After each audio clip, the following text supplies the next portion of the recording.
I need to like sit a little different.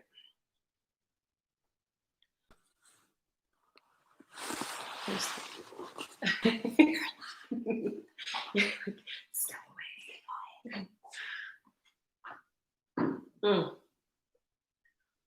Is there any way for me to know who's watching? Okay, so I see there are 3 of you watching. If you are able to, so Christy, I know that you, the 2 viewers, if you've set up your Slido, whatever application is, I would love for you to put your name in here so I know who I'm talking to. That would be awesome. That'd be awesome. Okay, so this is how this is going to work. It's going to be about 30 maybe 45 minutes-ish of teaching and a little bit of back and forth conversation. I do have the activity, the usual monthly activity. I've got something for the month of November, so I will speak to that. Kelsey, oh, hey, Mama. Oh, yay, that makes me happy. Kelsey's on here. So Kelsey, Christy, I'm hoping Alyssa, I know that we were messaging earlier, so hopefully you are able to hop on, babe. 30 to 45 minutes of conversation, of teaching, specifically around the West Direction, specifically around the community, sisterhood, roles type of situation we're going to get into. And then, as I said, I have an activity that's really specific to cultivating and building the sense of connection and community and sisterhood. It's one of my favorite things, actually. And I was thinking about it as I was preparing for today's teaching. Just the last time I did this activity was before even Lola was born. So we're talking like 6, almost 7 years ago. But it was such a powerful thing and so simple and easy. And yet had such a beautiful impact on people that I heard about years later when I would run into some of these people. So I digress. Let's get into the conversation for tonight.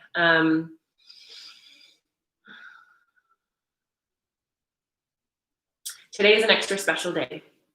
In addition to being an opportunity to connect with my community and some of my favorite girlfriends, some of my favorite sisters. It's also my son's birthday today. It is his 17th birthday. Technically not yet. He was born at 11:58 East Coast time. He was the only one that was born in Maine. The other 2 were born out here, but 11:58 p.m. So like 17 years ago, right around now, East Coast time, it's 8 p.m. So I was for sure, in labor. And damn, as I'm thinking about this is actually a really beautiful mimic and reverberation of his delivery and his birth. So one of the things I want to say about children and about pregnancy and delivery, what I have come to know to be true about pregnancy and delivery is that the personalities and characteristics of each of my children were indicative of how I carried them and what my experience was like carrying them, and specifically how their delivery went. So for any of you out there that are listening that have had children, I would love for you to consider your children and their little personalities, their little expressions, and then if you can draw parallels to their delivery. And this is why, because Trey, when I think about his birth, and of course I'm gonna cry obviously, but it's great because it's water and West Direction, we're all into things. With Tracy's birth, I fell in love with myself, actually. I didn't realize that I could do what I did with him. His delivery was by far the easiest, I didn't take any classes, any birthing classes, any breath work, anything. My entire, and mind you, I was 19 years old when I was pregnant with him and turned 20 when he was born, by the time he was born. My entire mentality and headspace when I was pregnant with him was, I know how to do this. I know how to do this. I'm going to be okay. Everything's going to be fine. I had such unequivocal trust in myself. And granted, like, you know, my relationship with his father was a little bit of a shit show. And there were a lot of aspects of my life that were a hot mess at that time. However, my relationship with my son, even in utero, and then upon delivery, my relationship with him was one of gentleness, of ease, and I'm also being reminded in this moment very specifically of timing. And what I mean by that is he was born in the water. All my children were born in the water.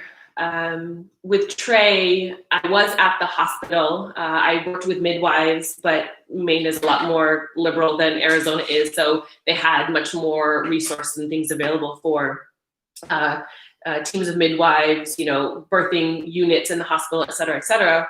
So in that experience, one of the things that Trey did that allowed my body to warm up and stretch out and get ready to birth him was he would kind of like start to come out, and then he would go back in.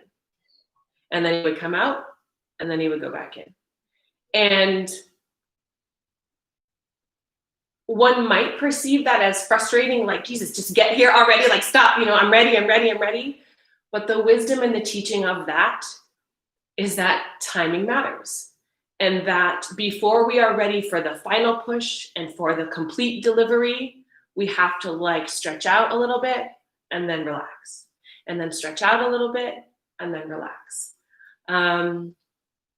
It was just he and I in that experience. Yes, his father was there. Yes, my midwife was there. There may have been a nurse there. I don't think so. I just remember it being really dark and it was super quiet.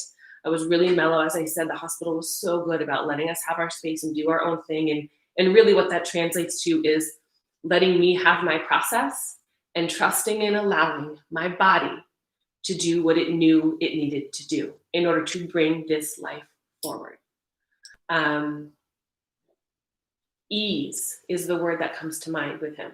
And to this day, he is the most gentle, easygoing, good-natured, like mild-mannered young man.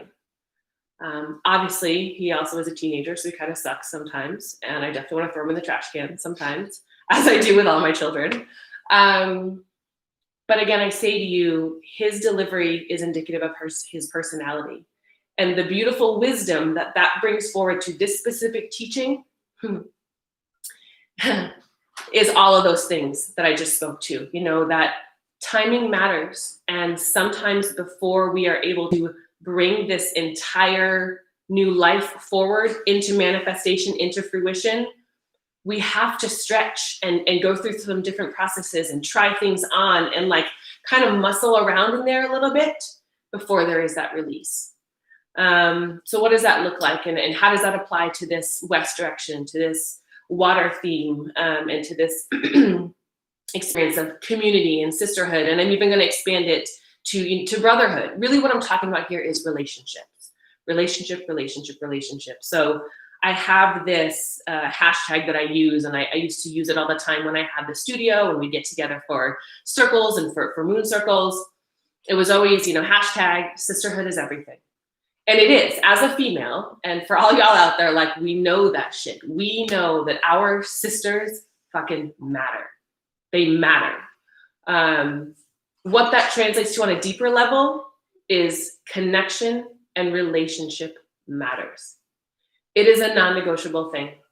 It is, in my opinion, the only thing. Everything outside, everything in the outside world, our jobs, our cars, our planet, our fucking politicians, our educational system, I mean, everything out there is a manifestation of relationship. So when I say hashtag sisterhood is everything, what I mean more specifically is relationship is everything. One of the things that Nicole and I were talking about just before going live tonight is really how much pain everybody is in, and how with most of the words that people are using, even though we might be talking about work, or we might be talking about politics, we might be talking about the environment, whatever subject matter, there's this underlying tone, this underlying request of, please see me. Please let me know that I'm okay. Please tell me that I matter to you. For me, my experience of late is that, and she used such a great word when she was talking about it, it's deafening. Right now, when I tune into and feel all the things of our planet, all the things of our humanity, it is deafening how much people are crying out for witness. Like, I'm right here. I'm right here. I see you. I love you. There is nothing wrong with you. You've got this. And so when I go back to that birth story of my son, I didn't doubt that. I just knew, and he told me this, and that because of his it is because of his existence that I knew that. I know how to do this. My body is designed to do this. And what that translates to for us every day as adults and in all these different scenarios is that our bodies, meaning our intuition, meaning our emotions, meaning whatever it is that you organically feel inside, you can listen to that. You can trust that. Even if it's a feeling or an emotion that like doesn't make sense, feels chaotic, whatever the case may be, whatever narrative you have going on about that feeling, about that physical sensation, the bottom line is that it's asking for your attention. If we do not give these aspects of ourselves our attention, they manifest into this sense of disassociation, disconnection, abandonment, unworthiness. I'm not enough. There's something wrong with me. I mean, we start going down all these rabbit holes of self-deprecation, and truly, truly, truly, truly, the only thing that is love. That's all that there is. And the reason why sisterhood is everything, the reason why connection and community and relationship is everything, is because when we are in a deep sense of relationship with everything that we do, then we feel that love. We feel that tenderness. We feel that witnessing. We feel the experience that most of us did not feel as we were growing up in all of the places. We feel that experience of, I've got time for you. Like, I see you. And being seen by someone translates to, I matter. Translates to, I'm safe. Translates to, okay, I can do this. We need each other for those experiences. We need the reflection of one another. And I'm speaking for myself, I need someone sitting across from me to let me know that they have space and time for me. And in that space and time, I'm all that matters. Because it's one of my favorite things to do, to have someone sit on my couch and be like, okay, I've got time for you. You are all that matters. And why does that matter so much? Why is that so powerful? The concept of witnessing, of seeing one another, of literally just fucking holding space for each other. Why is that so powerful? Well, because that is the effortless love of which we are all made. That is what always wants to come through us. That is what we always want to receive. That is what always wants to just move around. That's the energetics of all things. In my opinion, and from the place from which I teach, is that love is all that there is. From a Course in Miracles standpoint, one of my favorite teachings is everything is either an act of love or it is a call for love. Bottom line, love is in the mix. It's when we attempt to deny or ignore or not be available for those things that we start getting into trouble. Let me pop on here real quick and see if there are any other names or questions or anything that have come up. I know, Christy, you posted a question. Okay. And I will answer that in just a moment. I want to finish up some of this.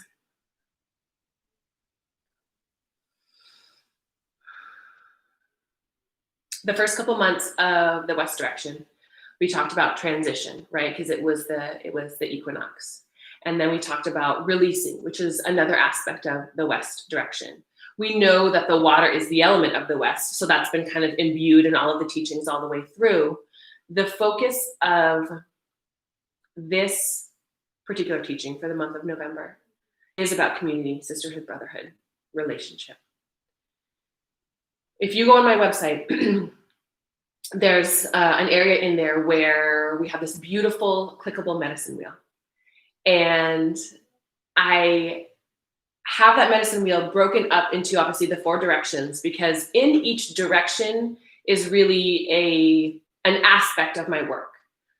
There's kind of an encapsulation of what you'll find, in the East, or find in the South, what you'll find in the West, what you'll find in the North. And each section has a little bit of a headline, has a little bit of a subject line or a phrase that I've used before. And the one for the West direction is, I'm not afraid to belong to you. Now, that came forward actually through a summer solstice, teaching and during fire season. But it belongs in the West direction because that phrase of, I'm not afraid to belong to you. V. Yeah. Hi, honey. That phrase of, I'm not afraid to belong to you, speaks to relationship. It speaks to the roles in relationship. And it also speaks to vulnerability. We have to get vulnerable in order to be truly seen by each other. We have to be willing to let down our guard. We have to be willing to go to the perceived scary and shadowy places in order to be seen fully and wholly and completely. It's the only way. What happens there, and and you all have had these experiences, this. I mean, we've had them in Medicine Wheel, from the past circles and groups, the women that have gone through with me in the past, and even in your own personal lives in various aspects, you've had moments where even if someone is, at fault, or even if someone is, you're pissed at them because they've done something, or if they've spoken out of turn or disrespected you, whatever. I'm not saying people are exempt from those types of egotistical, wounded behaviors. However, if that person who executed, that infraction against you comes to you and says, I'm sorry, I fucked up. That's my bad. This is what was going on, et cetera, et cetera. What happens? When they get vulnerable, we soften. Now, whether or not we allow ourselves to express that softness, that comes from a different part, of our experience. That comes from maybe potentially our own woundedness that is experiencing that softness, but won't let it show.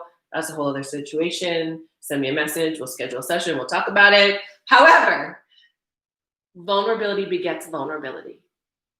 And the deepest and truest sense of relationship happens through vulnerability.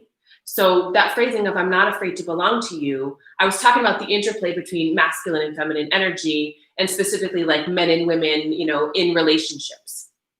And that when I understand my role, when I understand my power as, a woman, when I understand my power as, feminine expression, when I understand my power in the masculine expression, whatever role I need to play in any given moment, I'm not afraid to belong to you, meaning I'm not afraid to be vulnerable with you, because I know that in that exchange of relationship, that's where the whole thing flourishes. And that's really what we're talking about right now. Like, election day is tomorrow. Tomorrow. Our entire country needs to flourish. Our entire country needs to understand that vulnerability does not mean I'm going to get taken advantage of. That may be what it has meant in the past, but this is tired ass fucking narrative that is doing us a disservice. And what is the definition of insanity? Repeating the same thing over and over, expecting different results. So maybe let's try being a little bit more vulnerable. Maybe let's try being in deeper relationship. Maybe let's try acting from a place of love and doing something different, even though our brain might be freaking out and telling us, no, that's not safe, that's not safe, that's not safe. Check in with your body. Is your body still? Does your body have a sense of peace? Let's try listening to that. That actually is the way in which to rewrite the narrative that's up here, is to make sure that we are checking in with our body, that we are honoring our emotions, that even if our brain tells us, no, you can't do that, he said this, he did that, you need to cut his ass off, he doesn't treat you well enough. Well, if your body keeps pulling you towards him, fucking just go, man, and see what happens. Because at least you'll get a chance to try something on. At least you'll get the opportunity to learn how to listen to your body, make a move, and still hold yourself with dignity, with respect, with love, and with tenderness. Because even if you make a move towards that person, towards that thing that has wronged you, and it doesn't work out well, and I'm putting that shit in quotations because it's all perception. It's all a narrative about something being right or wrong, and none of that actually exists. Even if you listen to your body, make a move, and do something different than you normally do, what that teaches you is that you're gonna be okay. And we're trying to instill that narrative of, I can trust myself. But the only way that we learn we can trust ourselves and we can listen to our intuition, we don't have to look for everyone else outside of us to co-sign our choices. The only way we learn how to strengthen that musculature is by doing it. Moving through the vulnerability, moving through the pain, moving through the discomfort. Just because something is uncomfortable does not mean that it's wrong. And that's another thing that the first pregnancy and my first midwife taught me. She said, pain is just your body's way of telling you to do something different. And I've said that before in previous teachings. And what that means really specifically is get into a different position, is what she said to me. So if you're like hanging over the tub and that is painful, get into a different position. Like maybe get on all fours, maybe squat, maybe hang on to the thing up here. Get into a different position because your body is saying, hey, this isn't working. So when we are feeling emotional pain in relationship to someone or something, get yourself into a different position, meaning a different headspace, a different perspective. Try a different approach. Maybe that person isn't trying to come at you because they're trying to make your life a living hell. Maybe they are calling out for attention. Because again, everything is either an act of love or a call for love. And I guarantee you, I will bet everything I own forever and ever and ever, it's always a call for love. When someone hurts you, it's always a call for love, always. Whether that means they need to learn how to love themselves more, or you need to extend love to them, probably a little bit of both, and any other various options. The bottom line is that love needs to be infused into the situation in order for the whole existence to thrive and to grow and to be a collective that is stronger and more sustainable. And that's where we're at right now, y'all. Like that is what we're looking at. So again, I say to you, it requires us to do our own inner work. It requires us to do the work of self, to go in, to change the narrative, the inner narrative, as well as the outer narrative. And it's interesting for me to say all these things and think about my son's birth 17 years ago, so that was what, 2003? It's 2003. And there's a lot of parallels to that particular experience in my life then and what's going on in my life now. And makes my ears ring, that's for damn sure. But his teachings of ease, trusting your body, allowing yourself to stretch, to try things on, they're perfect. That really is how life is designed to work. It's designed to work with ease. I was just telling a client before this that we don't need to go out there looking for things. Our lessons, our work, our next piece of curriculum, our next practice space, it comes to us naturally. That is the mystery of the universe, of the cosmos, is that everything comes with ease. Just because you don't like the way it looks or the way it sounds or the way it feels does not mean it is not meant for you. It's always meant for you. Everything is meant for you. Everything that comes is meant for you, because all in all, everything is meant for you. So when I say that, what I mean is everything for you. Every bit of abundance, every bit of love, every bit of peace, every bit of joy, everything is meant for you. So when you wake up in the morning, take what comes, work with it. If it hurts, change position, get a different perspective. If your brain cannot understand or justify why it feels so right, stop trying to make it justify that and just allow your body to have a seat at the table. Allow that intuitive, vibrational, emotional, watery wisdom to be what is acceptable and allowable. As sisters, as members of humanity and community, let's practice just sitting with each other, being with each other, witnessing one another, and not infusing our narrative, but maybe asking questions, an invitation. Okay, what would feel good right now? What do you need? How does your body feel? You guys have all gone through this with me for the most part. And those of you that are new, like, this is what we're practicing, this is what we're strengthening, is in emotional musculature. And we get to flex that in our relationships, which is why in the West direction, sisterhood is everything. Community is everything. Relationship is everything. Okay? So let's zip over to some questions. Oh, children in there. Okay, so Christy, you asked, do the full moons impact the directions, the depth or the power of them? It seems that it seems synced or like synchronistic, maybe, that the blue moon happened the last day of October. So I want to ask you a question. I do have some thoughts in a response to that, but I do have a question for you. I would like to know from you, why does it feel synchronistic that the blue moon happened the last day of October? Why does that matter to you? What resonance does that bring up for you? And you can go ahead and type your answer in there, and I'll wait for that to come up. But in the meantime, do the full moons impact the directions? I would not say that they impact them, but they work very cohesively and beautifully together with them. When you look up the different full moons of each direction, ooh, V, I see your question. When you look up the full moons in each direction and you look into maybe the names of them, like, you know, the the worm full moon or the buck moon or the harvest moon or all these different things, these moons were named based on what's going on from a planetary perspective. The different signs that the moons are in at different parts of the year also fall completely in alignment with the direction and what's going on, right? So this is a full moon in Taurus.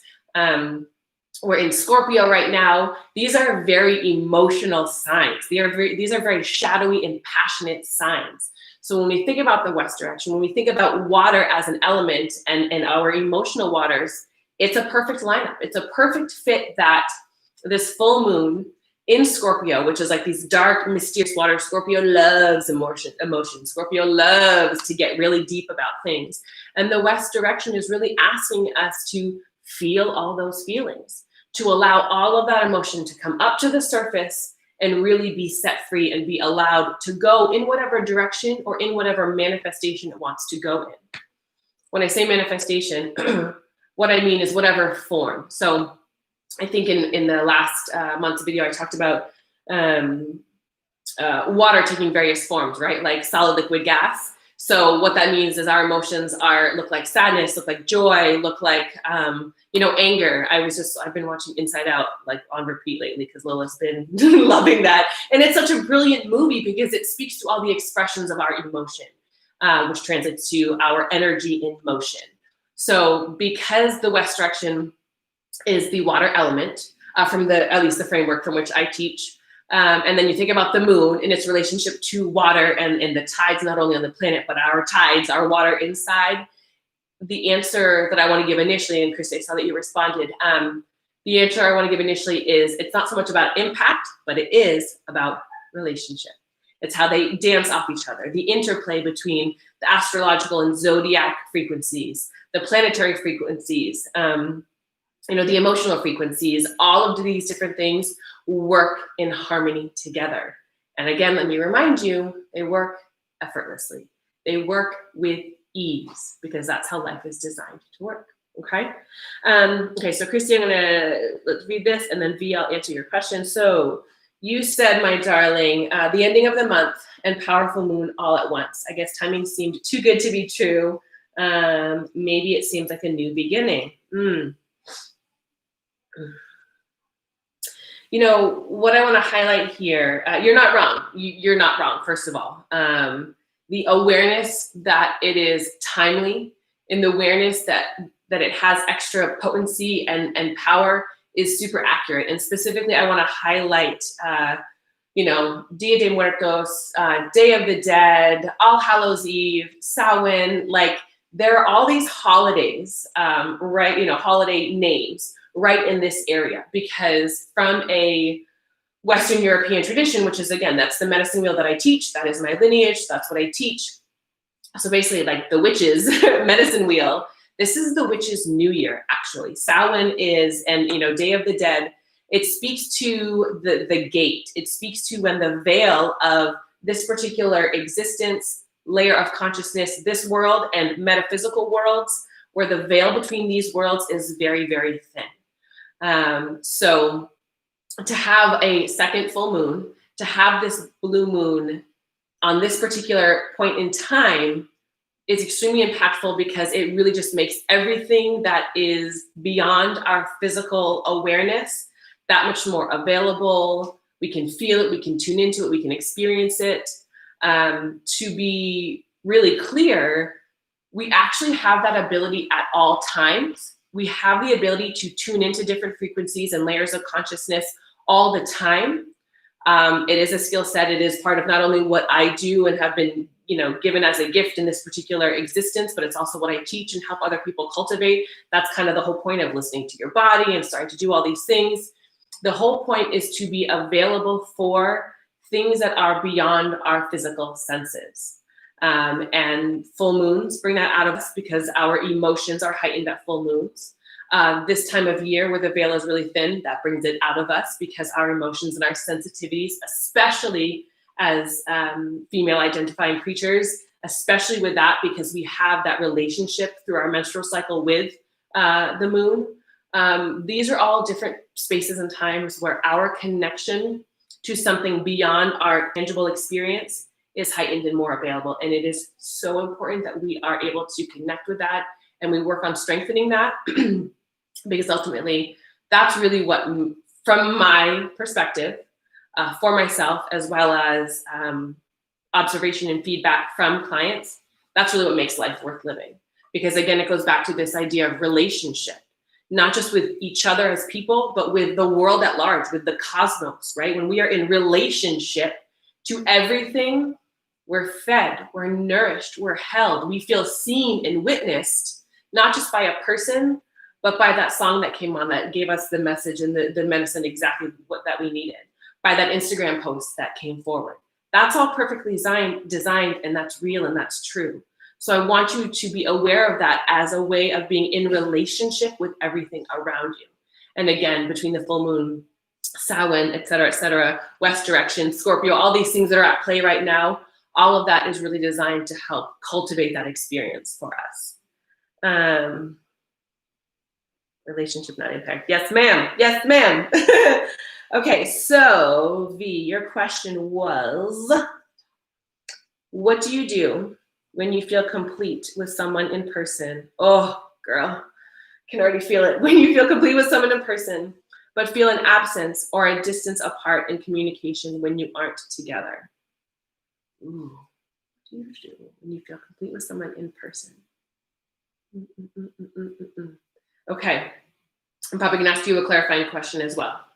And really what the question is can you just expand on that a little bit more for me? So when you say you feel complete with that, with someone in person, so what you are saying is that the in-person physical experience feels done. You feel complete, you don't need to see this person anymore. However, because of that no longer physical exchange, it feels like there's an absence, that there's a distance, or maybe a void there with you not being together. Is that what you're saying? So clarify that for me for a little bit.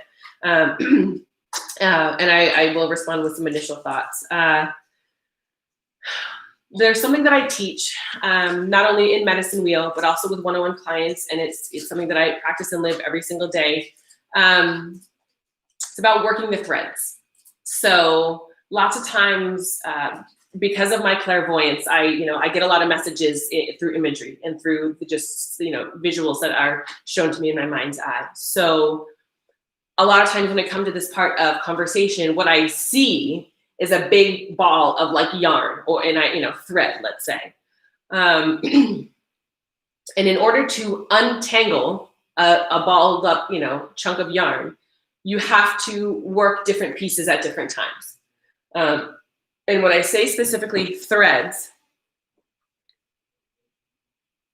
we have to work the threads in order to untangle these things so that the channel of energy, the channel of energetics that want to be exchanged can go through cleanly, right? So if these threads are a different channel, so to speak, things can't get through cleanly and clearly when it's all knotted up. So when it comes to relationship with a person, and let me just double check.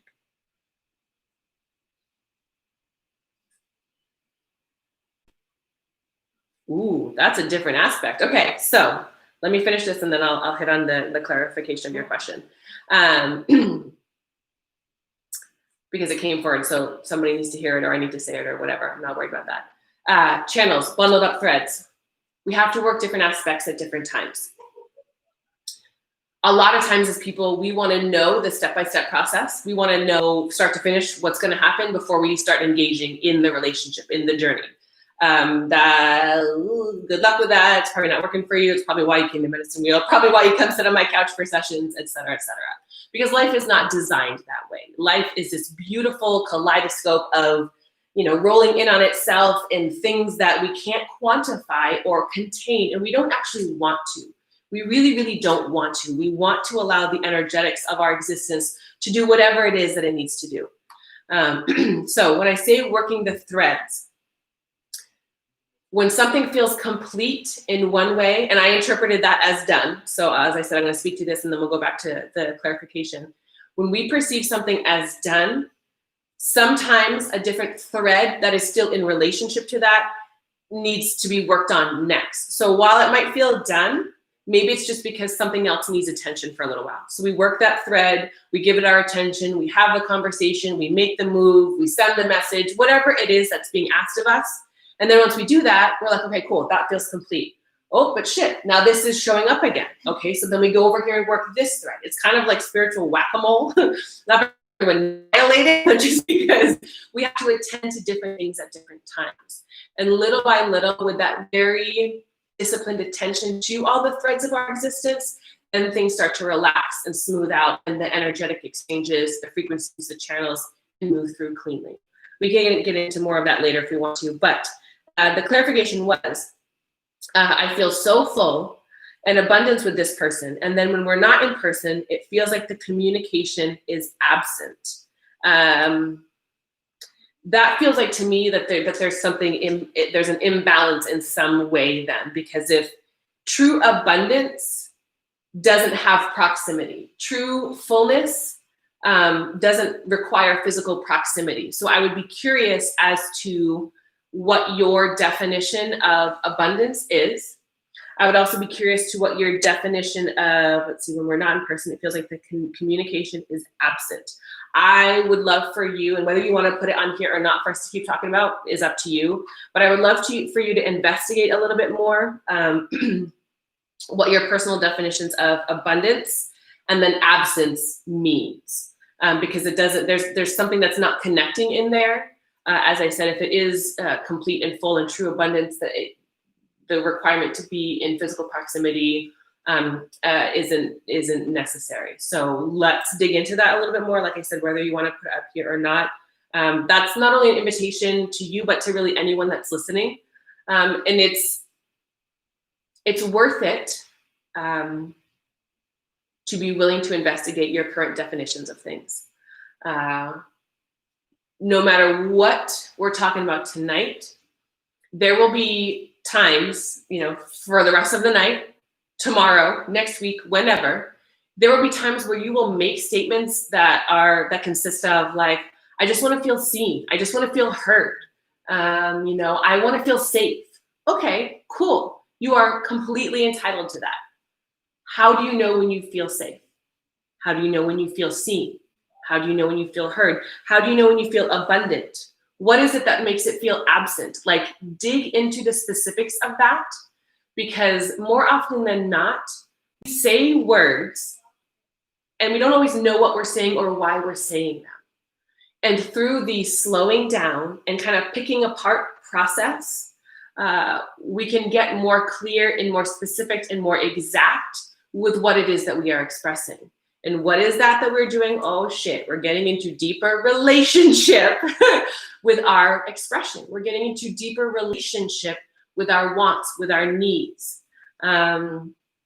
It may, through this process of discovery, you might find out that what it is that really makes you feel seen is when someone isn't texting while they're talking to you. You know what I mean? Or like that their phone is down, and if it goes off, they don't immediately reach for it. For whatever reason, for you, your truth is that when that phone is put away and you have their fixed attention, that really matters to you. Okay, great. Because once you know that, you can communicate that. And once the other person hears that, then they have the invitation, they have the choice to meet that need, right? But if you just say to someone, I just feel like, you're not hearing me. Okay, well, is it specifically this event, or is there a bigger thing going on, right? So all of this comes down to needing to be in more specific and attentive relationship to not just each other, but everything, every action, every thought, every expression, everything.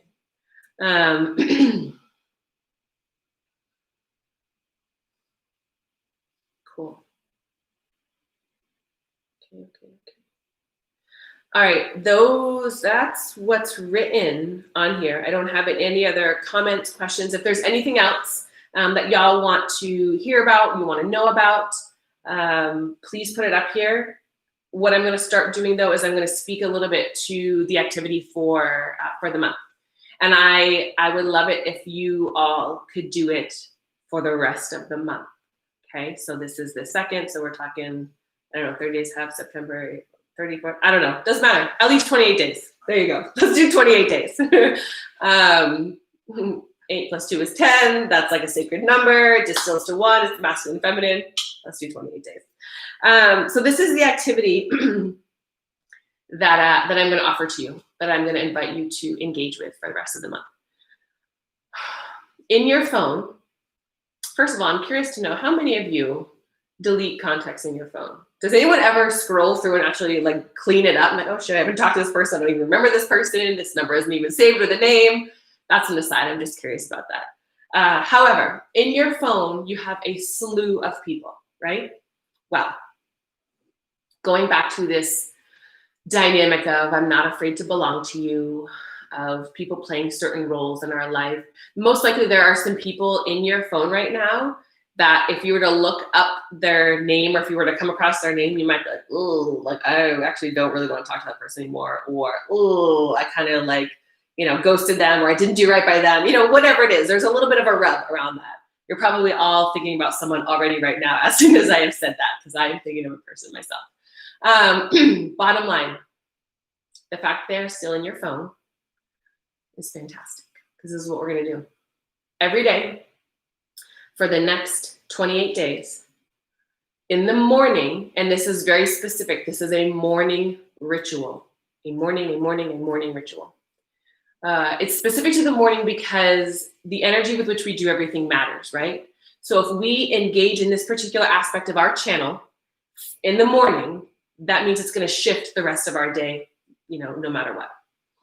So in the morning, I want you to, you get your coffee, you do your thing for a second, but then I want you to go to your contacts in your phone. I want you to close your eyes, and I want you to scroll up and down, do whatever you want to do. And then you stop, give your phone a second to like slow down. It's like the Wheel of Fortune wheel. And then when you open your eyes, whatever name you see first, you are sending that person a text message. Okay? It's great when that person is someone you love, because it's so easy to tell them why you love them. Maybe not so easy if it's someone that presented a challenge for you in your life. Maybe not so easy if it's someone that you have an unclean or tangled up exchange and channel with. But the bottom line is coming from that place of everything is either an act of love or a call for love. I invite you to send that person a text message that speaks to how their role in your life positively impacted them. The text message needs to be an expression of gratitude. The text message needs to be an expression of honoring. It needs to be an expression of seeing and witnessing and cultivating deep relationship. So, for example, let me just make sure there aren't any questions on that. Okay, perfect. Okay. For example, I scroll through my phone.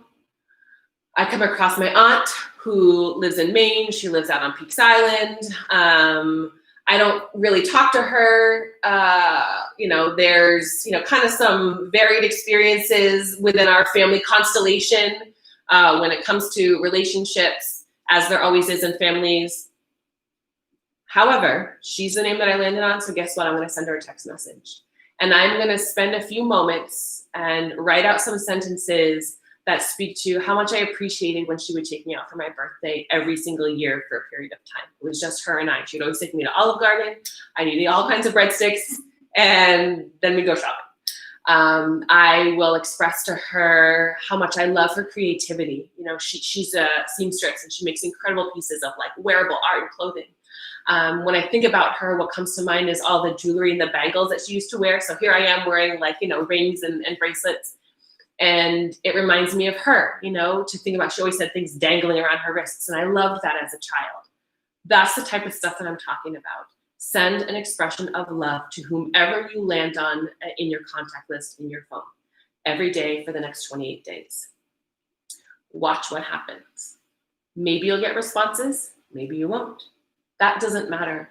We don't do things in the world in order to get responses, in order to get approval. We do them. We extend this love. We come from a place of love because that recalibrates our internal experience to the aligned source experience. And from that place, everything comes to us. Everything we want comes to us with ease.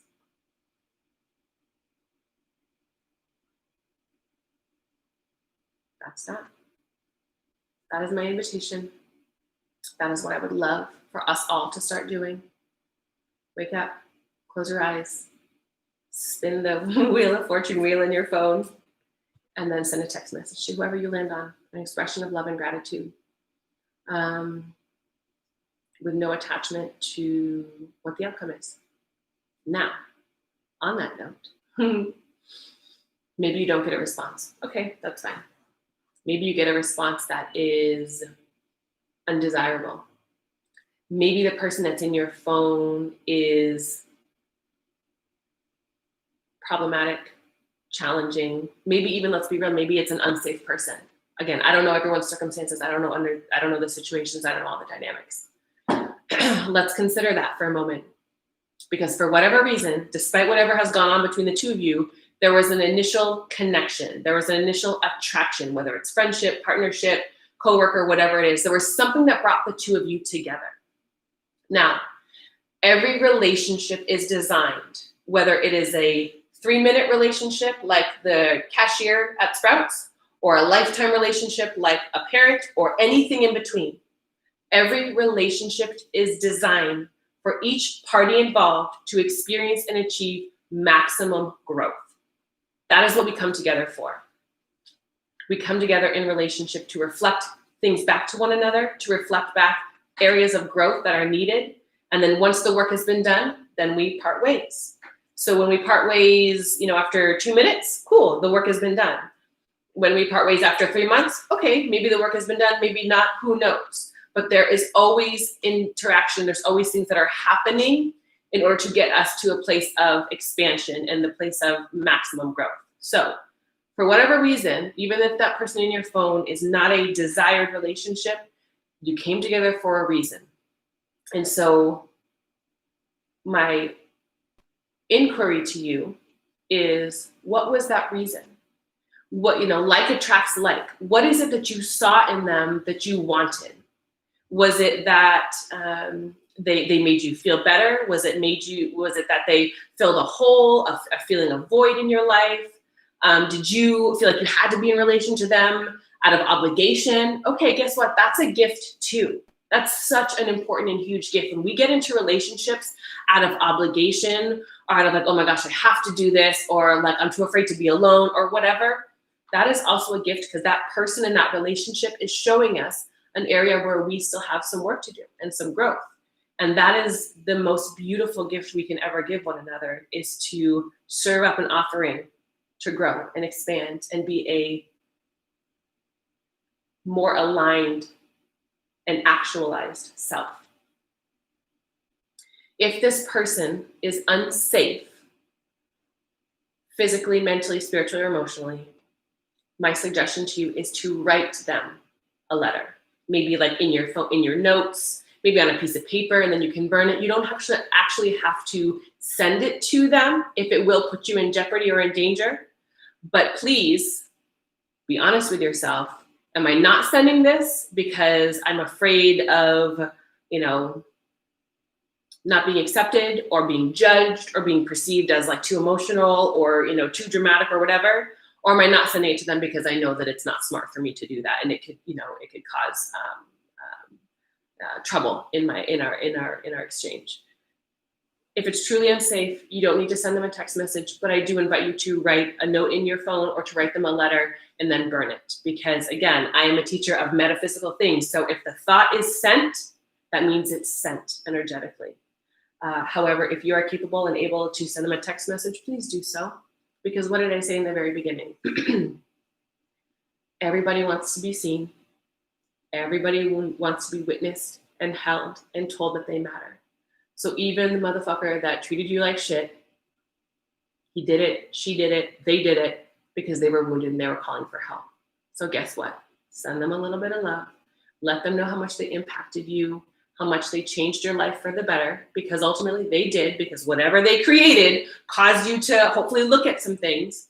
Send them a little bit of love, and just know that you are doing your part. We are doing our part to recalibrate and align our internal experience to that of source, which is love. Love is all there is. Everything else is an illusion.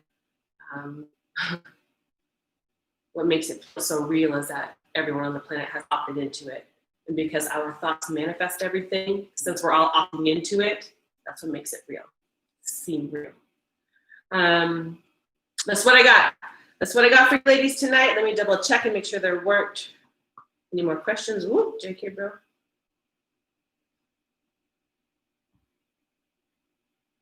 Complete relationship. Yep, that's everything. Everything that everyone shared. So thank you very much for hanging out with us tonight. Thank you very much for sitting here, for offering up your questions and conversation. I love it, love it, love it. Couple things I want to say. First of all, they're going to get an email. Okay, so you'll get an email with the recording of this, so that anyone who was not able to watch live and participate in this moment will still get the recording, still get the activity. And that matters especially for those of you that are going through Medicine Wheel right now, but then also those of you that have gone through in past years. It'll give you a chance to take in some of the medicine and do the activity and see what happens from there. I also want to plant a little bit of a seed that in December, we are doing another winter solstice gathering at my house. For the past few years, we've been doing, in-person Medicine Wheel. We've gone up to Pine. We've had a whole big weekend. It's always a blast. There's always incredible things that happen up there. And given the dynamics and just the evolution of the world, it's going to look different. But I still wanted to hold that space and honor the solstice with, the people that I love. So current Medicine Wheel members, past Medicine Wheel members, this is going to be a specific gathering just for us. For those of you that are out of town, you can either come into town if you want to and hang out, or there will be aspects of it that will be live streamed again as well, and then sent in recording, so that you still have an ability to connect and tune in and be part of the celebration, the ceremony, the teaching, etc. What is the date on that, babe? The 20th, December 20th is when we're going to do that, which I think is a Sunday. Yep, Sunday evening. So details for all of that will go out in an email, but keep an eye out for that. It will be here at my home. There will be music, there will be ceremony, there will be teaching, there will be celebration, there will be community, just the beautiful, magical thing that happens when people come together to be in relationship with one another. So I love you very much. Thank you for spending your time with me tonight. It is everything, and I can't wait to see you in person. Bye. Go. Done.